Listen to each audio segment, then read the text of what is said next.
Apa kabar Formula Friends? Ketemu lagi sama Rainer di Formula Motor TV. Terakhir kali kamu punya double cabin itu adalah Navara. Sekarang kamu punya seekor Hilux. Dan terakhir kali kami test drive Navara itu kami kaget kenapa double cabin bisa senyaman itu di perkotaan. Kami yakin kenyamanan itu akan sama atau mungkin bisa lebih nyaman di Hilux ini. Dan kami juga berpendapat bahwa mobil ini tuh bisa lebih mobil keluarga daripada beberapa mobil keluarga yang populer. Penasaran kenapa? Ini dia test drive dan review Hilux 2023.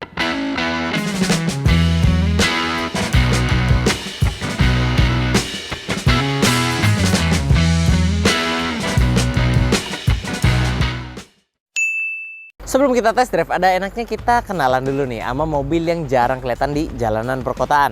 Ini adalah Hilux Double Cabin 4x4 2023. Sebuah mobil bak yang habitat aslinya harusnya ditambang atau diproyek. Tapi dengan tampilan semewah ini sih rasanya sayang ya kalau diajak main yang kotor-kotor ya. Nah, ini karena dia tipe tertinggi, V bermesin 2400 diesel, kita udah mendapatkan beberapa fitur di depan sini yang membuat tampilannya terasa lebih mewah. Pertama, headlampnya dulu. Headlampnya ini udah dari daytime running lightnya, main headlampnya sampai sen di sini dia sudah dilengkapi dengan LED, ditambah dengan aksen chrome. Lalu di bagian bawah, fog lampnya juga sudah menggunakan lampu LED projector dan sudah dikelilingi aksen chrome yang membuatnya terlihat lebih mewah. Bagian tengah sini dia juga sudah Hilux 2023 dilengkapi dengan grill yang menurut kami ini oversize ya, agak besar tapi tetap cocok karena memang membuat tampilan mobil ini semakin gagah dan agresif. Tapi lagi-lagi dikelilingi dengan chrome supaya tetap terlihat mewah. Nah, kalau biasanya di mobil-mobil bak seperti ini ya, mobil komersil atau mobil niaga ini kental dengan aksen hitam doff. Beda di Hilux ini yang dimana di grillnya ini diberikan aksen hitam gloss. Jadi kelihatannya mobil ini lebih cantik gitu, walaupun gagah tapi tetap elegan dan mewah untuk dilihat. Chrome-nya banyak ya, chrome-nya ada di sini, ada di sini, ada di sini. Tapi menurut kami ini tetap enak dilihat sih kalau untuk orang zaman sekarang. Tapi kalau untuk anak zaman now yang hobi-hobi itu di delete chrome, kayaknya sih ganteng juga sih ya. Ya salah satu faktor yang membuat mobil ini terlihat lebih gagah dan maco ya, karena memang dimensinya yang besar banget ya. Mobil ini tuh panjangnya lebih dari 5 meter, lebarnya dan tingginya itu lebih dari 1,8 meter. Jadi ya kalau kalian bawa ke rumah sih memang akan cukup memakan tempat garasi di rumah atau tempat parkir di jalan ya, karena memang badannya gede banget. Walaupun badan besar ini, ukuran besar ini ada sisi negatifnya, tapi juga akan kita rasakan sisi positifnya nanti ketika kita mendalami mobil ini lebih lanjut.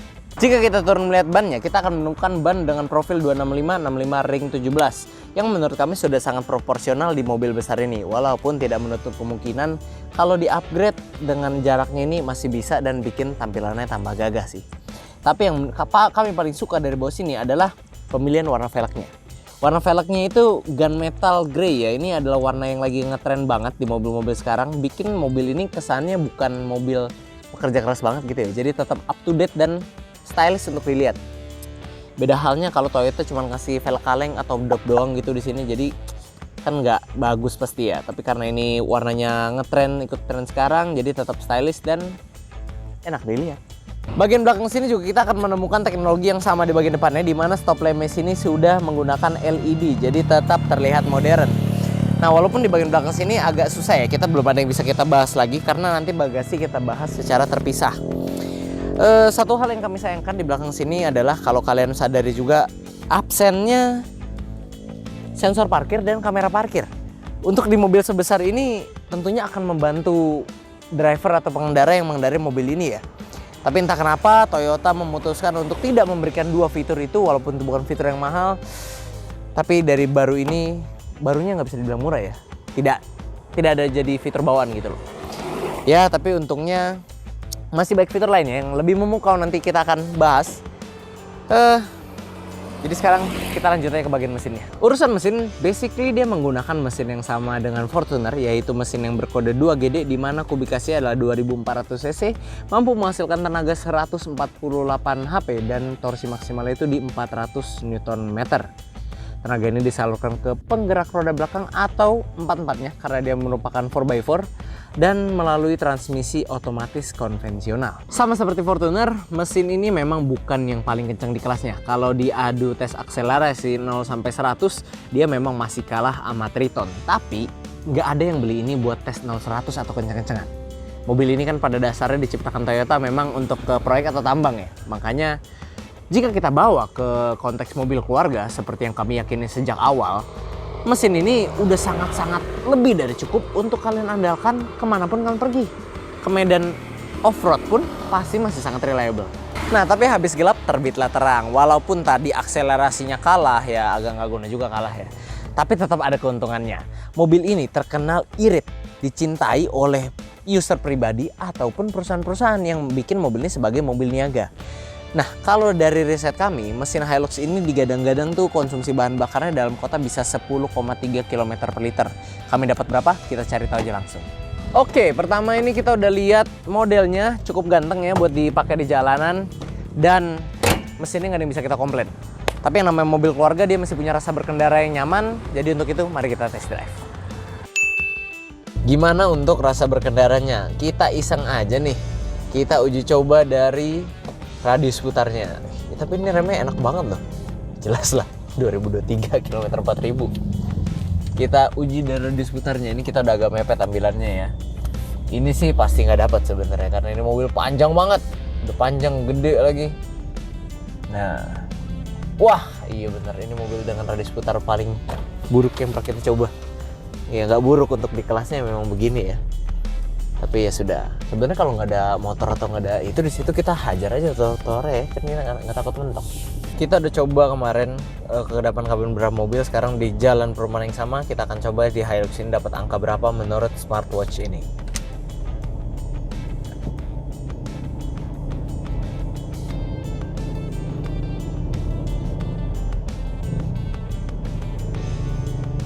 Oke, 56, 57 ya. Itu tadi samping kita ada motor knalpot racing. Ya, cukup angkanya cukup baik ya, cukup standar dan bisa dibilang cukup bagus untuk sebuah mobil double cabin. Jadi jangan disangka mentang-mentang double cabin ini mobilnya wah nggak diperhatiin kenyamanannya. Kalian salah karena Hilux V ini memang kayaknya Toyota bikin mobil ini bukan untuk sayang banget gitu. Kalau mobil cakep ini sayang kalau diajak main kotor, jadi dibuatnya untuk penghobi mobil-mobil seperti ini yang sebenarnya bakal jarang juga nih ketemu tanah nih. Kayak kita beli mobil ini nggak pernah nih diajak main tanah nih kayaknya karena kolongnya masih bersih banget semua dan kedepan kabinnya juga bagus dan jadi nyaman dipakai untuk sehari-hari. Lanjut ke posisi berkendara. Mobil ini posisi berkendaranya jelas sangat tinggi ya, commanding banget, lebih tinggi daripada kalian duduk di Fortuner. Lebih berasa besar juga mobilnya dan tadi kita samping-samping nama truk kecil gitu aja kita kayak hampir sejajar posisi duduknya. Bak belakangnya panjang tapi spion lebar, visibilitas belakang juga oke ya. Posisi duduk sih cukup nyaman, ini cukup ergonomis. Armrestnya pas tingginya dan pas juga posisinya. Setir ini tilt dan teleskopik bisa diatur, pengaturnya cukup luas, kursinya udah bisa diatur maju mundur naik turunnya juga senderan dan ini kursinya kalau nggak salah ya ini sih joknya kayaknya hampir sama Fortuner ini ya, VRZ ya. Jadi feel duduknya gimana, joknya itu rasanya sama kayak Fortuner. Cuman yang membedakan adalah kita di sini lebih tinggi aja posisi bawahnya. Jadi untuk perjalanan jauh sih ini menurut gua udah cukup menopang lah ya. Karena ya basically nggak ada beda yang Fortuner, cuman lebih tinggi aja. Oke, pengejan suspensi di kecepatan 40. Wih, gila. Empuk banget. Ini lebih empuk daripada Fortuner ini. 60. Waduh, nggak berasa itu, gila. Bisa gitu ya suspensinya ya. Kita pelanin lagi nih. Kita rasakan. Oke, empuk banget. Ini enak banget ya. Bukan enak banget sih. Ya nyaman lah, nyaman. Suspensi empuk, tidak akan seperti yang kalian pikir mungkin keras atau gimana. Enggak, ini empuk, makanya nyaman buat kalian di perkotaan pun akan nyaman ini. Tapi gimana handlingnya, harusnya sih limbung ya, namanya mobil gede, mobil panjang ini. Tapi ya udahlah, yang penting kita udah tahu suspensinya itu enak, nyaman, empuk dan lebih empuk daripada Fortuner. Gimana handlingnya, kita coba langsung.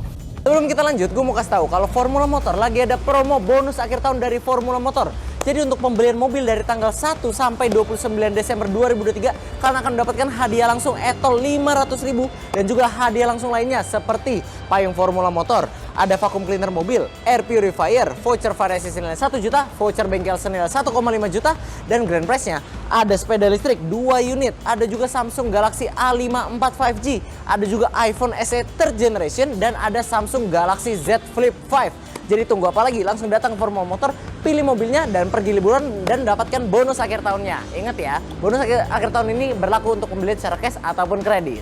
Sekarang kita coba handlingnya, apakah dia lebih parah daripada yang terakhir kita coba parah itu kan Vitara ya. Ini kita coba ya. Oke. Coba jangan dikit. Ini limbung sih, mobilnya limbung, tapi entah kenapa body rollnya tuh nggak separah di Vitara loh. Iya ya, kenapa ya? Pengendalian masih lebih enak ini daripada Vitara loh. Tuh, nggak separah Vitara tapi limbung ya. Aduh, lu bang, nggak apa-apa lah kan mobil tinggi. Empuk lagi. Iya, limbung tetap, tapi nggak separah di Vitara kemarin loh. Jadi pengendaliannya surprisingly masih lebih enak ini yang double cabin daripada Vitara. Ya mungkin beda umur juga ya, beda usia. Ada pengaruh juga pastilah. Tapi ini enak, pengendaliannya enak. Buat mobil tinggi ini enak. Mungkin kurang lebih sama kayak Fortuner ya. Tapi suspensinya aja yang lebih empuk. Oke, kita tadi udah keliling-keliling pas coba rasa berkendaranya kan ya. Kita udah coba semua dan kita kurang lebih jalan sekitar mungkin 15 kilo. Kita dapat konsumsi bahan bakar di sini nih 6,8 liter per 100 km, yang artinya kalau kita cek ini tuh di 16,6 km per liter kalau tidak salah ya, tapi harusnya nggak salah karena yang dari Google. 16,6 sih irit banget ya. Mungkin karena kita banyak pelannya, terus tadi juga nggak ketemu macet. Tapi kalau misalnya bicara kalian pengguna dalam kota yang ketemu macet, ketemu apa, ya harusnya dia ya mungkin 10, 11 atau mungkin 12 km per liter ya. Kalau kalian ketemu macet ya, ketemu jalan banyak rayapnya ya. Tapi apapun itu, mobil ini memang terkenal lebih irit dibandingkan kompetitornya. Jadi buat kalian yang berencana menjadikan mobil ini sebuah mobil keluarga, tentunya efisiensi konsumsi bahan bakar merupakan salah satu faktor yang mendukung pula memperkuat alasan kenapa mobil ini cocok untuk menjadi mobil keluarga. Kalau mau dijadiin mobil keluarga, nggak bisa dipungkirin sebuah mobil tuh nggak cuman harus nyaman zaman sekarang, tapi harus punya fitur yang berlimpah. Jadi orang nggak cuma nyaman, tapi tetap bisa merasa terhibur dan aman selama perjalanan. Karena yang fitur ini kan yang bisa memanjakan kita selama perjalanan. Nah, makanya sekarang kita lihat mobil ini punya apa. Mulai dari fitur hiburan dulu. Mobil ini dia sih belum ada start stop engine ya. Dia kuncinya masih sama kayak Innova, tapi yang membuat gua yakin kalau dia masih bisa lebih mobil keluarga daripada mobil keluarga yang lain, atau istilahnya ya lebih nggak pelit fitur lah. Mobil ini tuh di setirnya dia sudah di belt kulit dan udah ada pencetatan audio steering switch dan MID di sini. Dia ada layar MID di situ yang tengah, yang mirip pula dengan Fortuner. Pelipatan spion elektrik sebelah sini, lalu ada head unit 7 inci touchscreen dengan koneksi Bluetooth. Ada colokan USB juga dan AC-nya ini dual zone. Gila. AC ini dual zone ya, udah mantap kayak mobil-mobil mewahnya Toyota. Lalu, joknya ini juga full kulit warna hitam dan electric seat. Wah, gila. Ini salah satu fitur menunjukkan bahwa mobil ini nggak pelit fitur ya, dan jadi cocok gitu buat mobil keluarga karena nyaman. Nah, fitur keselamatannya nggak kalah berlimpah daripada fitur hiburannya. Pertama, dia pengereman sudah tentu didukung ABS EBD. Lalu dia juga ada yang namanya Trail Sway Control. Itu adalah salah satu fitur yang nggak dimiliki di mobil-mobil penumpang pada umumnya, karena fungsinya fitur itu adalah untuk menjaga barang di bak itu tetap pada posisinya, jadi nggak bergeser-geser. Itu ada di sini. Lalu ada juga Vehicle Stability Control ya, tentu ya mobil bak gitu loh, mobil yang harusnya mainnya di tanah.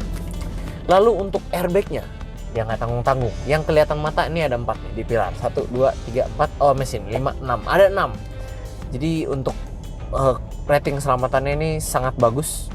Fitur keselamatannya juga sudah terbilang lengkap. Ada juga hill start assist-nya, ada emergency stop signalnya juga, dan ada immobilizer, serta di jok belakang itu ada ISOFIX. Nah, makin cocok kan memang kan buat jadi mobil keluarga kan, karena buat kalian yang bawa anak kecil ini masih cocok dan bisa disangkutkan baby car seat.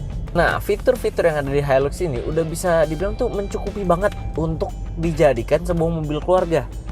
Kapan lagi mobil bak Toyota punya AC dual zone, jok full kulit, electric seat, terus belum lagi fitur keselamatannya yang tadi udah cukup berlimpah dengan airbagnya yang ada 6 dan udah ada ISOFIX juga. Nah, makanya dengan fitur-fitur ini dan rasa berkendara yang kita udah coba, mobil ini tuh ya gak salah lah kalau gue bilang bisa banget dijadiin mobil keluarga kalian gitu loh. Karena ya memang ya udah sebisa itu. Cuman badannya aja yang gede, tapi ya bisa lah untuk dijadikan mobil keluarga.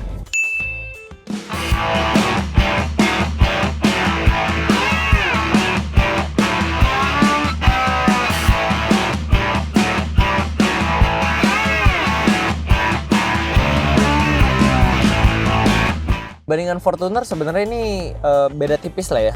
Legroom memang nggak selega itu, tapi masih cukup lah untuk orang dewasa, ini masih bisa dikategorikan cukup. Dan di sini duduk nggak kayak jongkok, masih tersangga dengan baik sampai di sini ya. Jadi masih oke lah buat kaki, nggak pegel-pegel amat. Legroom ya dia, headroomnya dia cukup juga untuk orang dewasa. Dan kalau kalian cuma berdua duduk belakang sini, masih ada armrestnya di sini. Cuman kalau tengah situ yang namanya mobil 4x4, jadi ada garden di situ, jadi ada tunnelnya ya. Jadi untuk bertiga kurang nyaman, tapi walaupun ada headrestnya juga di tengah.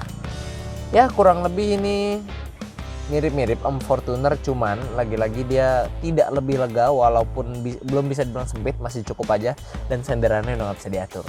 Tapi untuk perjalanan ya masih oke lah. Kalau soal bagasinya, kalian nggak usah pertanyakan lagi. Di atas kertas, Hilux ini mampu mengangkut 1000 liter. Nah, 1000 liter itu dia berarti lebih unggul daripada rivalnya Mitsubishi Triton yang cuman 960-an kalau nggak salah. Jadi sebenarnya dengan kapasitas sebesar ini nggak mungkin ada barang-barang yang nggak bisa kalian bawa. Kalian mau berkemah, angkut. Kalian mau bersepeda gunung, angkut. Atau kalian mau lebih ekstrim lagi, untuk mobil ini kalian bisa memodifikasi menjadi sebuah motorhome, yang mana memang banyak ya belakangan ini lagi ngetren juga ya untuk pergi healing-healing. Nah, malahan Hilux ini juga menurut kami adalah salah satu mobil yang paling cocok kalian jadikan motorhome. Karena kenapa? Kalian mau ngurus spare partnya, kalian mau nyari bengkelnya, atau kalian udah mikirnya jauh pas nanti mau jual lagi biar gampang. Karena apa? Lagi-lagi. Oke, kita udah coba Hilux ini dari ujung ke ujung. Dan kami yakin, dan memang lebih yakin lagi kalau ini mobil cocok ya buat dijadiin mobil keluarga. Karena dari model, dia udah ganteng dan gagah, no debat. Mesinnya pakai mesin 2GD yang dicintain kaum bapak-bapak dan anak muda cumi darat. Lalu juga mobil dilengkapi dengan fitur yang kalau bicara paling jelek ya nggak bisa dibilang sedikit. Malahan fitur keselamatannya juga udah cukup banyak. Nah, setelah itu rasa berkendara mobil ini pun nyaman untuk jadi mobil keluarga. Makanya kami makin yakin kalau emang mobil ini tuh cocok buat kalian pakai sehari-hari bersama keluarga kalian. Ditambah lagi bagasi yang besar, membuat kapasitasnya kalau kalian mau pergi healing, camping atau kemana itu, taruh aja bareng, pasti muat. Oke, buat teman-teman yang pengen kenal mobil ini lebih lanjut, kalian bisa hubungi kami langsung di Instagram resmi kami @formula_motor atau Instagram sales kami yang ada di sini. Nah, buat teman-teman lain yang mau cari mobil second berkualitas lainnya, kalian bisa kunjungi website kami di www.mobstripcast.com, dan jangan lupa juga follow TikTok kami di @formula_motor. Oke friends, sekian dulu untuk video hari ini. Kami tentunya masih punya banyak konten menarik dan edukatif lainnya yang akan kami sajikan di channel YouTube kami, yaitu Formula Motor TV. Jadi jangan lupa like video ini bila kalian menyukainya, dukung kami dengan cara subscribe, dan jangan lupa bunyikan lonceng notifikasi agar kalian tidak ketinggalan update dari kami. Pada akhirnya gue Rainer pamit undur diri dulu, sampai ketemu di video selanjutnya.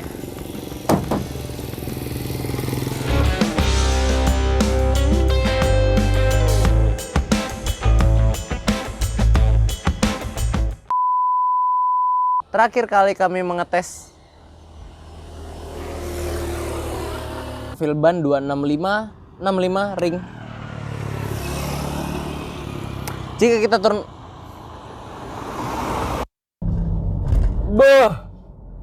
ini Alphard ya. Atau kalian mau lebih ekstrim lah.